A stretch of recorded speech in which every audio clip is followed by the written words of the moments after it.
ver agora aqui, pessoal, o conceito de curto-circuito, né? De acordo com a lei de Ohm, corrente não é igual a tensão dividido pela resistência. Eu tenho alguma resistência aqui nesse condutor? Não, só tem a resistência do próprio condutor, né? Que não é nada comparado com essa resistência aqui. Então, a resistência, ela será baixa.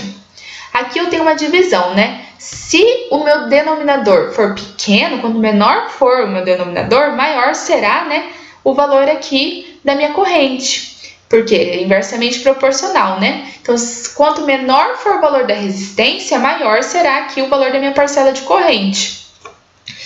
Então, sempre que eu tenho um curto, a corrente será elevada, né? E outra característica é que não vou ter corrente circulando aqui pela resistência. Por quê? Porque praticamente toda a corrente irá circular aqui pelo condutor.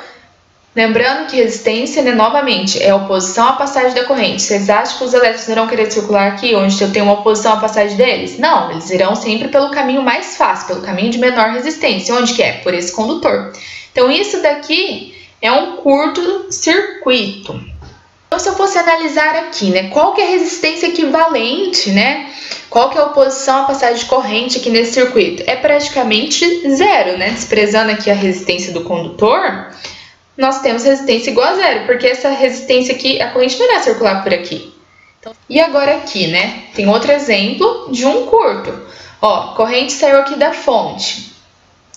Chegando nesse ponto, ela não irá querer vir por R2 nem por R1. Ela vem pelo caminho mais fácil, né? O caminho com menor oposição à passagem dela, o caminho com menor resistência. Então, ela vai vir aqui por cima, por esse condutor, descer e retornar para a fonte. Então, é R1, R2, R3, está tudo em curto por causa desse condutor aqui.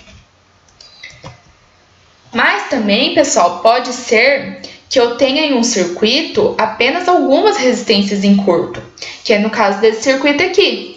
Então, se eu fosse calcular, nesse caso aqui, né, a resistência equivalente também seria nula, né? Porque a corrente não iria passar nem por R1, nem por R2, nem por R3.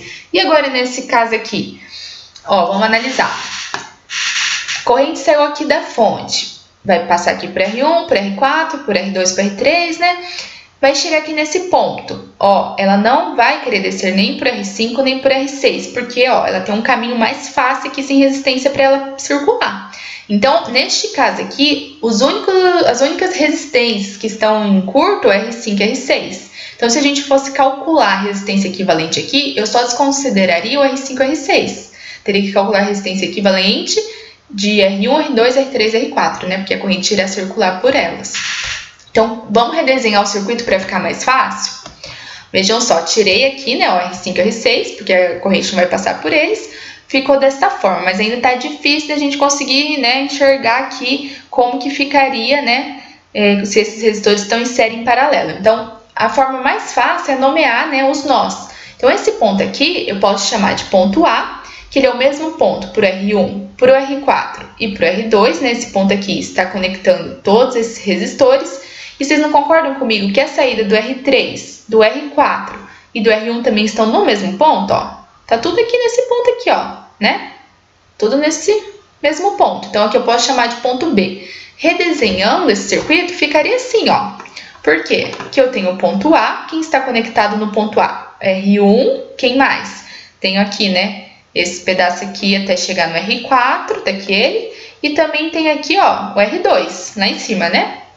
Depois do R2, quem que eu tenho? O R3, né? Em série aqui com ele. Na saída de R3, quem que eu tenho? O ponto B. Então, tá aqui o meu ponto B.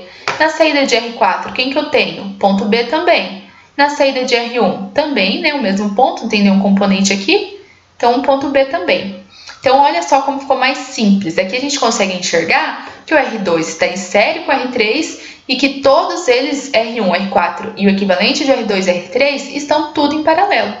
Então, olha como ficou mais simples, né, o nosso circuito. Então, sempre é bom a gente identificar se tem algum curto, né, no circuito e o que aquele curto está afetando, né, quais resistências, né, ele está afetando, para depois calcular a resistência equivalente.